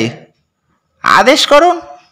তুমি আজ গুরুংয়ের দোকানে একটা প্যাকেট পৌঁছে দিয়েছো, মনে আছে? মানা ভাই তোমাকে দিয়েছিল। আর বলবেন না দাদা, এই শিলিগুড়ি থেকে ওঠার সময় পেছনে বসা একটা প্যাসেঞ্জার এমন ঝামেলা করছিল যে যাওয়ার সময় ওই প্যাকেটটা দিতে একদম ভুলে গিয়েছি। এখন দেব। প্যাকেটটা দেখতে পারি? মাধব গাড়ির দিকে ছুটে গেল। ফিরে এলো একটা বড় খাম হাতে। অর্জুন বলল, মানা ভাই বলেছিল প্যাকেট, এটা তো একটা খাম। এটাই দিয়েছিল দাদা। অর্জুন চটপট খাম খুলে ফেলল। গোটা 5 কাগজ, ইংরেজিতে ছাপা, কোনো কিছুর জেরক্স। পড়ে বিষয় জানার সময় হাতে নেই। দ্রুত পাতা উল্টে গেল। পিছনের পাতার কোণে লেখা 2:30 PM, সিংলা বাংলো। এই কথাটার মানে কি? সে মাধবকে জিজ্ঞেস করলো। সিংলা বাংলো বলে কোনো বাড়ি এখানে আছে? তা তো জানি না দাদা। দোকানে গুরুঙের বাবা আছেন, ওকে যখন খামটা দিতে যাবে তখন জিজ্ঞেস করবে সিংলাটা কোথায়। ঠিক আছে, কিন্তু খামটা ছিঁড়ে ফেলেছো। হ্যাঁ, বলবে ছিঁড়ে গিয়েছে। মাথা নেড়ে চলে গেল মাধব তার গাড়ি নিয়ে। মিস্টার থাপা বললেন, খবরটা দিতে ওকে আবার ফেরত আসতে হবে, তার চেয়ে চলুন এগিয়ে যাই। ওরা হাঁটছিল। একটু এগোতেই মিস্টার থাপার ভ্যানটাকে দেখতে পাওয়া গেল, ওপর থেকে ধীরে ধীরে নিচে নামছে। অর্জুন বলল, উঠে পড়ুন, রাস্তায় মাধবকে ধরে নেব। ভ্যানের পাশে দাঁড়িয়েছিল মাধব। ঠিক গুরুঙের দোকানের সামনেই সে ভ্যানটাকে দাঁড় করিয়ে রেখেছে। এতক্ষণ আটকে থাকায় ভ্যানের যাত্রীরা চিৎকার চেঁচামেচি শুরু করে দিয়েছে। জিপটাকে পাশে আনতেই মাধব এগিয়ে গেল। 8 কিলোমিটার নেমে বাঁদিকে কাঁচা রাস্তা ধরে গেলেই সিংলা পড়বে। এবার আমি যাই দাদা। ঠিক আছে, খামটা ছেঁড়া দেখে কিছু বলেননি? আমার হাত থেকে নিয়ে টেবিলে রেখে দিল বুড়ো। ভালো করে দেখলেও না পর্যন্ত। চলি। দ্রুত ভ্যানে উঠে গেল মাধব। ঘড়ি দেখলো অর্জুন, 2:30 বেজে গেছে। এইসব পাহাড়ে দিন শেষ হয় খুব তাড়াতাড়ি। সে ড্রাইভারকে একটু জোরে চালাতে অনুরোধ করলো। পুলিশের ড্রাইভারকে এরকম অনুরোধ করলে কি হয় তা হাড়ে হাড়ে টের পেল অর্জুন। ঝড়ের বেগে গাড়ি ছুটছিল। এই গাছটা সামনে চলে আসছে, এই সরে যাচ্ছে। 8 কিলোমিটার পথ ফুরুত করে ফুরিয়ে যেতেই অর্জুন চিৎকার করে বলল, এবার বাঁদিকের রাস্তাটা ধরে আসতে চলুন। মিস্টার থাপা বললেন, জেরক্সের পিছনে ওই লেখাটা তো অন্য কোনো কারণে লেখা হতে পারে, তাই না? ঠিকই, কিন্তু আমাদের কাছে আর কোনো তো তথ্যও নেই। ওরা কোথায় গেল তাও জানতে পারছি না। সিংলা বলে যখন একটা জায়গা আছে তখন তার বাংলোটা দেখে আসা যাক। এই সময় পিছনে বসা একটা সেপাই জানালো, খানিকটা দূরে আর একটা গাড়ি আসছে। এই রাস্তা পাকা নয়, বেশ সরু এবং পাহাড়ের গা ঘেঁষে চলছে। দুটো বড় গাড়ি পাশাপাশি হলে অনেক জায়গায় আটকে যাবে। অর্জুন তেমন একটা জায়গায় পৌঁছে পড়ল। এখানে দাঁড়িয়ে যান, পেছনের গাড়ির লোকদের একটু দেখুন মিস্টার থাপা। মিনিট খানেকের মধ্যে পিছন থেকে হর্নের আওয়াজ ভেসে এলো। খুব তাড়া থাকলে লোকে ওইভাবে হর্ন বাজায়। অর্জুন বলল, আমি নামবো না, আপনারাই দেখুন। কিন্তু তার আগেই পিছনের গাড়ির আরোহী নেমে এসে বেশ কর্কশ গলায় গাড়ি সরাতে বলছে। একজন সেপাই জবাব দিল, আরে পুলিশের গাড়ি দেখছো না? পুলিশের গাড়ি বলে মাথা কিনে নিয়েছো নাকি? এটা পাহাড়, তোমার শিলিগুড়ি নয়। এই জিপ তো শিলিগুড়ির। মিস্টার থাপা নেমে দাঁড়ালেন। হ্যাঁ, শিলিগুড়ির। ওহো, আপনি? আরে এখানে আপনাকে দেখবো ভাবিনি। আপনি এখানে কি করছেন? একটু পারিবারিক কাজে যাচ্ছিলাম আর কি। অর্জুন বুঝতে পারল গলাটা মানা ভাইয়ের। জিপের সামনের সিটে বসে থাকায় সে লোকটাকে দেখতে পাচ্ছিল না। লোকটা এখানে এসেছে যখন, তখন নিশ্চয়ই দেরি করে এসেছে। জেরক্সের পিছনে লেখা ছিল 2:30। স্যার, গাড়িটা একটু সরালে আমরা বেরিয়ে যেতে পারি। আপনি তো সিমলা বাংলোয় যাচ্ছেন? না, মানে আপনি, আপনার কোনো চিন্তা নেই, আমরাও সেখানেই যাচ্ছি। না না, আমি রিলেটিভের বাড়িতে যাচ্ছি। ইতিমধ্যে ড্রাইভার 2-3 বার ইচ্ছে করে ফলস স্টার্ট দিচ্ছিল। শব্দ করে থেমে যাচ্ছিল ইঞ্জিন। এবার অর্জুনের ইঙ্গিতে ইঞ্জিন চালু করলো। মিস্টার থাপা বললেন, ওই যে গাড়ি ঠিক হয়ে গেছে, এদিকটাই আমি কখনো আসিনি। আপনি আসুন না আমার সঙ্গে, আপনার রিলেটিভের বাড়িতে নামিয়ে দেব। আপনাদের ড্রাইভারকে বলুন ফলো করতে। আসুন। জিপের পাশে পৌঁছে অর্জুনের দিকে অর্থবহ হাসি ছুড়ে মিস্টার থাপা ডাকলেন, জলদি। এবার অর্জুন মানা ভাইকে দেখতে পেল। লোকটা যদি ভূত দেখত তাহলেও এত অবাক হতো না, কিন্তু দ্রুত নিজেকে সামলে নিল সে। অর্জুনের পাশে উঠে বসলো গম্ভীর মুখে। এই জিপের ড্রাইভারের পাশে দুজন স্বাভাবিকভাবে বসতে পারে, 3 জন হওয়ায় মিস্টার থাপাকে একটু বেকায়দায় বসতে হয়েছিল। জিপ চলতে শুরু করলে মিস্টার থাপা বললেন, সিংলা বাংলোটা কোথায় বলে দেবেন। অর্জুন শুনল এই লোকটা যে পুলিশের চর, তা যদি আগে বুঝতাম। সালা বাঁধু ভাই একে চেনে, ওর হচ্ছে। এরা সিংলা বাংলোর খবর পেল কি করে? এখানে নিশ্চয়ই বস আমার জন্য অপেক্ষা করছে। গাড়িটা যদি রাস্তায় খারাপ না হতো তাহলে অনেক আগে পৌঁছে যেতাম। অর্জুন হাসলো শব্দ করে। লোকটা রাগি চোখে তাকালো। অর্জুন শুনল এ বেটা হাসছে কেন? অর্জুন বলল, গাড়ির কথা কেউ বলতে পারে? কখন খারাপ হবে তা তো কেউ জানে না। 2:30টার মধ্যে পৌঁছতে হলে আপনার উচিত ছিল অনেক আগে রওনা হওয়া, তাই না মানা ভাই? আপনি কে বলুন তো? Thought reader. আপনি যা ভাববেন আমি তাই বলে দেব। আমি তাহলে এখন থেকে কিছুই ভাববো না। অর্জুন শুনতে পেল। সে হাসলো। তা কি হয়? আজ সকালে ট্রেনে যে ডাকাতিটা হলো তা নিয়ে আপনাকে ভাবতে হবে না? হারাধন যে বিশ্বাসঘাতকতা করেছে সেটা নিয়ে আপনি ভাববেন না? হতভম্ব হয়ে গেল মানা ভাই। অর্জুন শুনল এ বেটা সব জেনে গেল কি করে? জানতে ইচ্ছে করলে জানা যায়। অর্জুন বলতেই মানা ভাই চিৎকার করে উঠল, আমি নেমে যাব। এই লোকটা যা ইচ্ছা আমার নামে বলছে। মনে মনে আপনি ঠিক উল্টো ভাবছেন। মানা ভাই মাথা নামাতেই অর্জুন মিস্টার থাপাকে বলল, ও ভাবছে কখনোই আমাদের সিংলা বাংলোতে নিয়ে যাবে না। আমি মরে যাব, আমাকে মেরে ফেলবে। আর্তনাদ করে উঠল লোকটা। হঠাৎ মিস্টার থাপার গলার স্বর বদলে গেল। না নিয়ে গেলে আমি আপনাকে মেরে ফেলবো। অপরাধীদের মারতে আমার খুব ভালো লাগে। স্যার আমাকে ছেড়ে দিন স্যার, আমি শিলিগুড়িতে ফিরে যাচ্ছি। অর্জুন মানা ভাইয়ের হাঁটুতে হাত রাখলো। ওই বেঁটে লোকটার নাম কি? কোন বেঁটে লোক? যাকে রিপোর্ট করতে আজ আপনি যাচ্ছেন।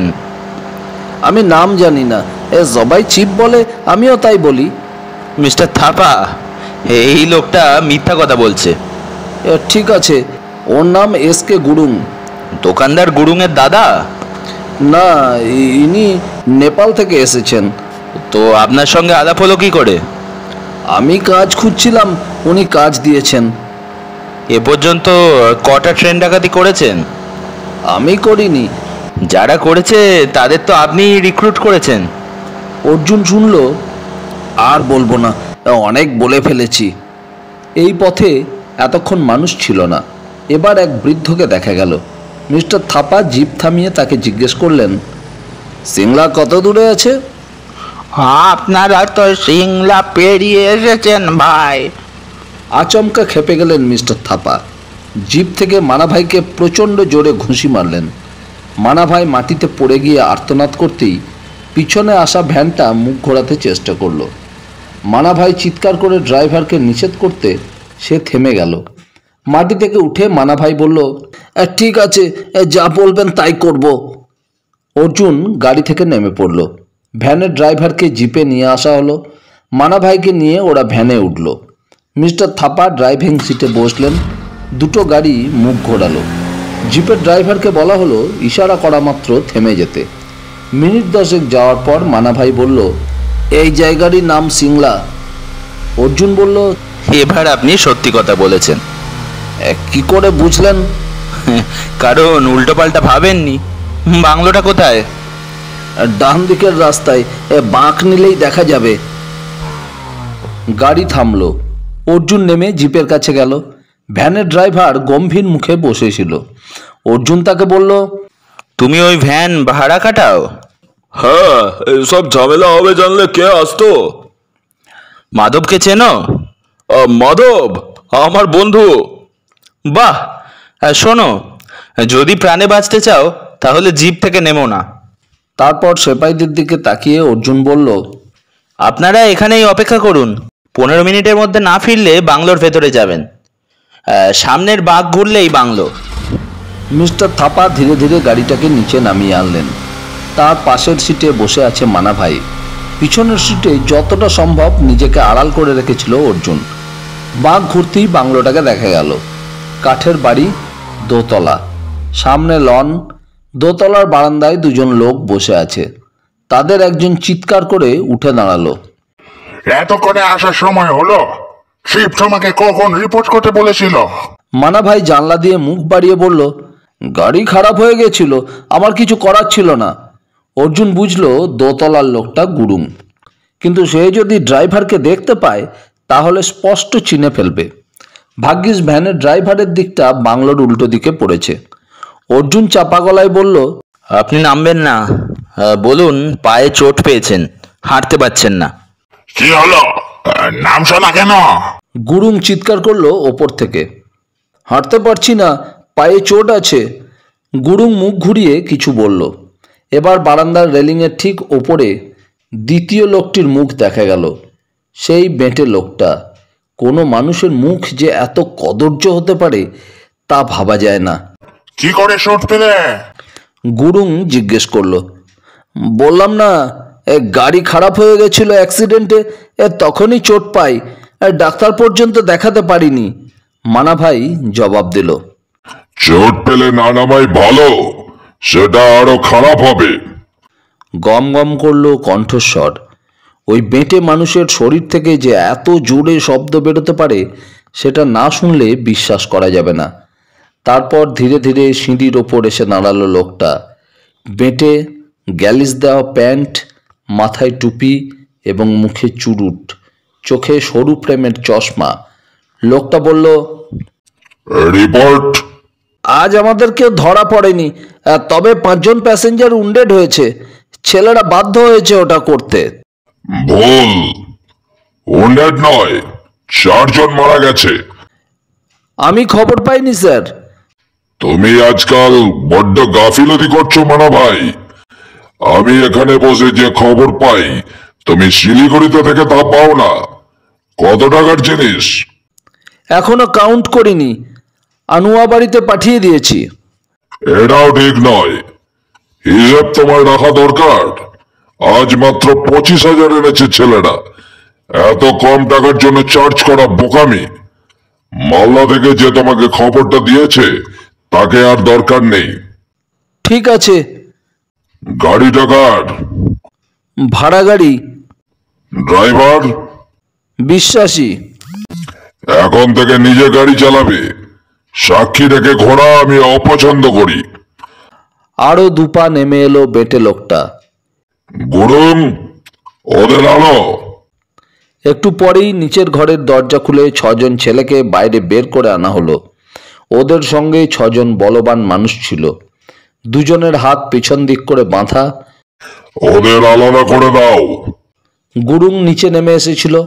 হারাধন আর বিশ্বনাথকে দল থেকে সরিয়ে একটা বিশাল গর্তের কাছে নিয়ে যাওয়া হলো। যে মাটি খুঁড়ে গর্ত করা হয়েছে সেই মাটি পাশেই স্তূপ করা। পিছনে হাত থাকায় ওদের অসহায় দেখাচ্ছিল।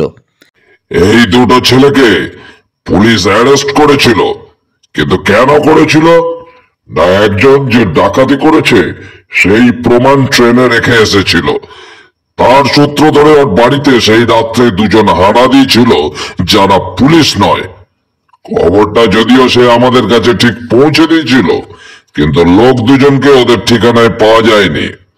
অতএব সাক্ষী থেকেই গেল। পুলিশ ওকে পরদিন ধরলো। ধরে নিয়ে যাওয়ার সময় 2য় জনকেও তুলে নিল, কিন্তু পুলিশ কি করলো, এই 2য় জনকে মারলো না, বরং 2 জনকেই আলাদা করে সেদিনই জামিন দিয়ে দিল। কেন দিল? যেখানে পুলিশ ডাকাতের সন্ধানে মরিয়া, সেখানে তাদের 2 জনকে হাতে পেয়েও কোন কারণে ছেড়ে দিতে পারে? আমি এই প্রশ্নের জবাব এই 6 জনের কাছে জানতে চাইছি। বিশ্বনাথ মাথা নাড়ল। আমি কিছু বলিনি স্যার। জলপাইগুড়িতে নিয়ে যাওয়ার পর ওকেই পুলিশ বারংবার জেরা করেছে। তাই? কিন্তু তোমাকে নিয়ে যাওয়ার সময় ওকে ধরলো কি করে? আর ওদের সঙ্গে একটা লোক ছিল যে মনের কথা বুঝতে পারে।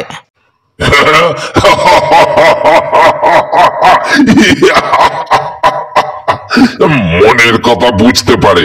গুরুং, শুনেছ? কি হে, তুমিও একই কথা বলবে নাকি? হারাধন মাথা নাড়ল। হ্যাঁ, বুঝতে পারে স্যার। অসম্ভব! চিৎকার করে উঠল লোকটা। একমাত্র মূর্খরাই এমন কথা বলতে পারে। এই বিজ্ঞানের যুগে একথা শোনাও অন্যায়। নিজেদের দোষ ডাকতে তোমরা গল্প শোনাচ্ছ। বলতে বলতে লোকটা নেমে এলো গাড়ির পাশে। হারাধন চিৎকার করলো, আমি মিথ্যা কথা বলছি না স্যার। হঠাৎ অর্জুনের কানে এলো, এই দুটোকে মাটির তলায় পাঠানো যাক। বাকি চারজন দৃশ্যটা দেখে সবাইকে বলবে এবং বেঈমানির শাস্তি কি সেটা সবাই বুঝতে পারবে। বিশ্বনাথ চেঁচালো, মানা ভাই, ওকে একটু বলুন, চুপ করে থাকবেন না। অর্জুন শুনল মানা ভাইয়ের গলা। পাগল! বেটে লোকটি দুবার গ্যালিস ধরে টানলো। ফতফত করে শব্দ বাজল। অর্জুন স্পষ্ট শুনতে পেল, মানা বাঁচাবে, ওরও তো সময় হয়ে এসেছে। তারপরই চিৎকার শুনতে পেল, গুরুং, রেডি ফর অ্যাকশন। সঙ্গে সঙ্গে পায়ের আওয়াজ শুনতে পেল অর্জুন। সে বসেছিল দুটো সিটের মাঝখানে, পা রাখার জায়গায়। একেবারে গাড়ির মধ্যে ঝুঁকে না দেখলে তাকে কেউ দেখতে পাবে না। তার শরীরের পাশেই ভ্যানের দরজা। দরজার ওপাশে বেঁটে লোকটা দাঁড়িয়ে রয়েছে। অর্জুন শুনতে পেল বেঁটে লোকটা ভাবছে, ওদের জ্যান্ত কবর দেওয়াই ভালো। সঙ্গে সঙ্গে গম্ভীর গলায় জিজ্ঞেস করলো, জ্যান্ত কবর দেওয়া ভালো কেন? বেঁটে লোকটা আপন মনে জবাব দিল, ভালো কারণ এতে কোনো খরচ নেই। গুরুঙের গলা কানে এলো, আপনি কার সঙ্গে কথা বলছেন? বেঁটে লোকটা সজাগ হলো। মানে আপনি বললেন এতে কোনো খরচ নেই, কিসের খরচ বুঝলাম না তো। তুমি আমাকে জিজ্ঞেস করেছো জ্যান্ত কবর দেওয়া ভালো কেন? না তো, আমি এইমাত্র এখানে এলাম। তাহলে নিশ্চয়ই মানা জিজ্ঞেস করেছে।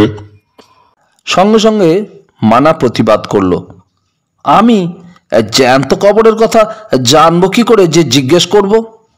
তাই তো, এটা কিরকম ব্যাপার হলো? আপনি কি জ্যান্ত কবর দেওয়ার কথা ভেবেছেন? হ্যাঁ, বোধ হয়। তাহলে সেই থট রিডার এখানেও এসে গেছে, মানা ভাই বলল। Thought reader? বেঁটে লোকটার গলা ফ্যাঁস ফ্যাঁসে শোনালো, ওই যে যার কথা ছেলেগুলো এতক্ষণ ধরে বলছিল। বাজে কথা, মনের ভুল। ওদের গর্তে ফেলে দাও। তোমরা যারা দৃশ্যটা দেখছো তারা মনে রেখো, তোমাদের দেখানোর জন্য এখানে নিয়ে আসা হয়েছে। বেঈমানির শাস্তি কি তা তোমরা নিজের চোখে দেখো। এরপর ফিরে গিয়ে তোমাদের অন্য সহকর্মীদের এই গল্প শোনাবে। তোমরা যতদিন বিশ্বস্ত থাকবে ততদিন তোমাদের সব দায়িত্ব আমার। কিন্তু বেঈমানি করলেই আমার চেয়ে নির্দয় এই পৃথিবীতে কাউকে পাবে না। তবে আমি এদের সুযোগ দিতে চাই, গুলি করে মেরে ফেলে না দিয়ে জ্যান্ত গর্তে ফেলবো ওদের, ফেলে মাটি চাপা দিয়ে দেব। ওরা সুযোগ পাবে উপরে উঠে আসার। যে নরম মাটি মাথার উপর থাকবে তা সরিয়ে উঠে আসতে পারলেই বেঁচে যাবে। গ্যালিস টানলো লোকটা। গুরুং। গুরুং ইশারা করতেই বলবান লোক দুটো হারাধন এবং বিশ্বনাথকে গর্তে ফেলার জন্য এগিয়ে গেল। ইতিমধ্যে 15 মিনিট সময় চলে গেছে। জিপের শব্দে অর্জুন বুঝল সেপাইরা চলে এসেছে। সে ঝট করে ভ্যানের দরজা খুলতেই বেঁটে লোকটা খুব অবাক হয়ে তাকালো। অর্জুন তাকে দু হাতে জড়িয়ে ধরে ভ্যানের ভেতর টেনে আনার চেষ্টা করলো। সঙ্গে সঙ্গে সে মিস্টার থাপার চিৎকার শুনতে পেল। ড্রাইভারের সিট থেকে নেমে তিনি সতর্ক করছেন, যে যেখানে আছো সেখানেই থাকবে, এ দাঁড়াবার চেষ্টা করলেই একদম গুলি করব।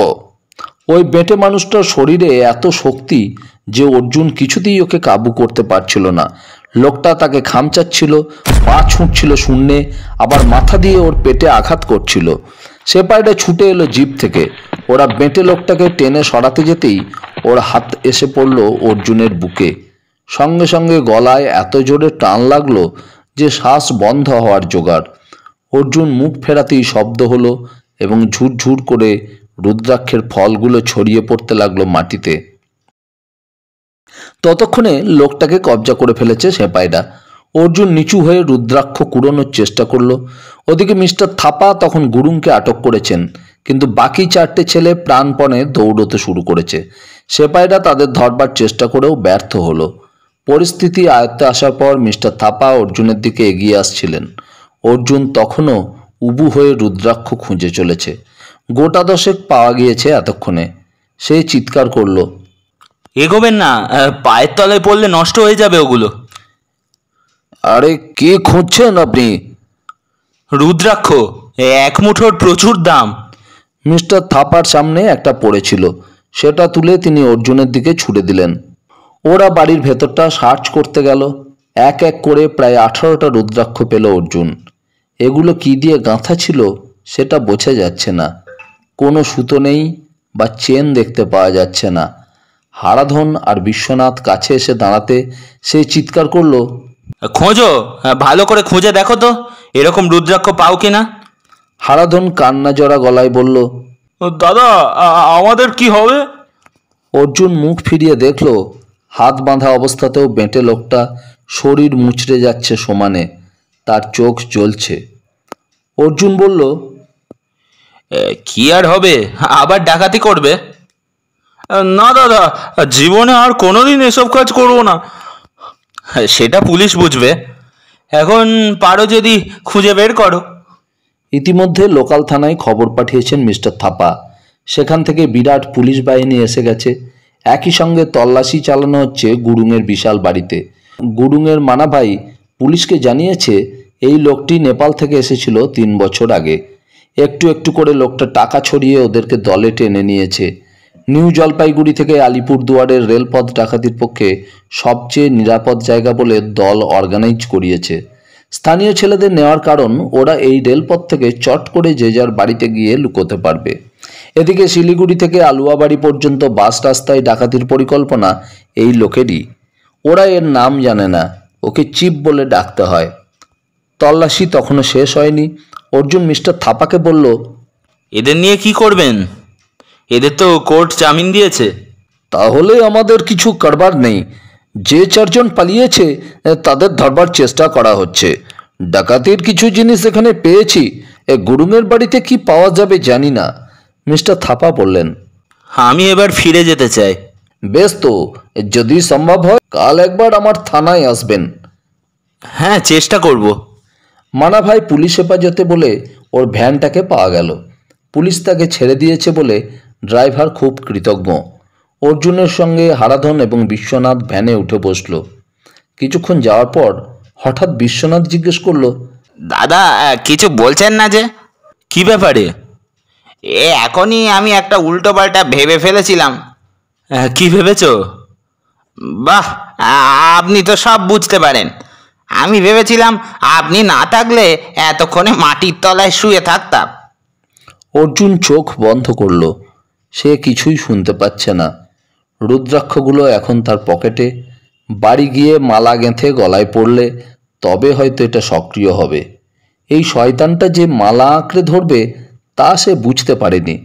ভ্যানের ড্রাইভার জলপাইগুড়িতে যখন পৌঁছে দিল তখন রাত 9টা। পথে মণ্ডলপাড়ায় বিশ্বনাথ এবং রেলগেটে হারাধন নেমে গিয়েছিল। বাড়িতে না গিয়ে সোজা ঘোষপাড়া কালীবাড়ির কাছে দেবাশিসের সোনার দোকানে চলে এলো অর্জুন। দেবাশিস তখন দোকান বন্ধ করছে। ওকে দেখে অবাক হলো। এ কি ব্যাপার অর্জুন, তুই? যা, দোকান বন্ধ হয়ে গিয়েছে? বল না কি করতে হবে? এই একটা মালা রুদ্রাক্ষের গেঁথে দিতে হবে। দেবাশিস মজা পেল। আলোর সামনে রুদ্রাক্ষগুলোকে ধরে বলল, এগুলো কোথায় পেলি? একমুখী রুদ্রাক্ষ, বেশ দামি। কি দিয়ে গাঁথবো? কি দিয়ে গাঁথলে ভালো হয়? এগুলো তো সুতোই গাঁথা হয়, লাল সুতো। দাঁড়া। অনেকক্ষণ ধরে একটা একটা করে রুদ্রাক্ষ বসিয়ে মালা গেঁথে ফেললো দেবাশিস। ওটা হাতে নিয়ে অর্জুন জিজ্ঞেস করলো, কত দিতে হবে? ধুস, এর জন্য কেউ পয়সা নেয়? দামি জিনিস যদি বিক্রি করবার ইচ্ছে থাকে তো বলবি, দেবাশিস বলল। মালাটা গলায় পড়তেই অর্জুন বুঝল একটু ছোট হয়ে গেছে। তার মানে কয়েকটা ফল সে খুঁজে পায়নি। সে চোখ বন্ধ করল, কিন্তু কোনো শব্দ শুনতে পেল না। অথচ দেবাশিসের মনে কোনো ভাবনা আসছে না এমন তো হতে পারে না। অর্জুন জিজ্ঞেস করলো, তুমি কিছু ভাবছো? দেবাশিস মাথা নাড়ল। ভাবছি এই জিনিস কোথায় পেলে। অর্জুন বেরিয়ে এলো। রাত 9:30 জলপাইগুড়ির রাস্তা ফাঁকা। ওর বুকের মধ্যে তখন প্রচণ্ড চাপ। এ কি হলো? মালাটা অকেজো হয়ে গেল। অমল সোমকে সে কি জবাব দেবে? আর অমল সোমকে না পেলে এই রহস্যের সমাধানও হবে না। কিন্তু তিনি যে কবে ফিরবেন তা তিনিই জানেন। ততদিন এই মৃত রুদ্রাক্ষ আগলে বসে থাকতে হবে তাকে। এতক্ষণ শুনছিলেন সমরেশ মজুমদারের লেখা এক অন্য ধারার ডিটেকটিভ গল্প একমুখী রুদ্রাক্ষ। গল্পটি যদি আপনাদের ভালো লাগে তাহলে আমাদের চ্যানেলটিকে সাবস্ক্রাইব করে পাশে থাকবেন। আর এই ধরনের গল্প শুনতে বেল অপশনটি ক্লিক করে অল অপশনটিকে অন করে দেবেন। সুস্থ থাকবেন, ভালো থাকবেন, আনন্দে থাকবেন আর শুনতে থাকবেন গল্প বাবুর আসর। নমস্কার।